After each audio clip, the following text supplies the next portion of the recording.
Hello everyone, welcome back to Webtech Tutorial. In today's video, I'm going to show you how to reset your Groupon account's password. Open your Groupon application to get started, or you can also visit groupon.com on a web browser. Once you're on this page, tap on My Stuff at the bottom right, and then tap on the Sign In or Sign Up button to initiate your account login. You'll then need to enter your email address and password to get access to your existing account.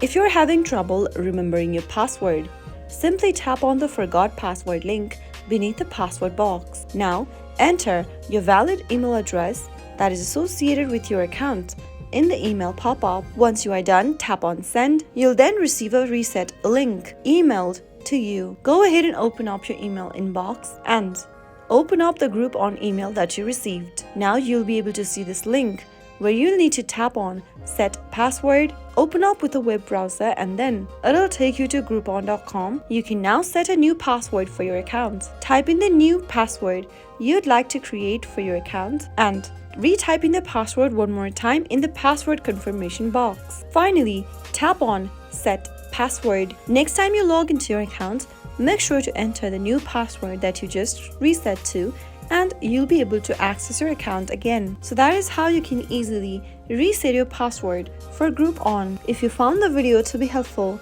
go ahead and give us a thumbs up. Don't forget to subscribe to the channel by hitting the subscribe button. Press the bell icon so that you'll never miss another upcoming upload from us. I'll see you again in the next video. Goodbye till then.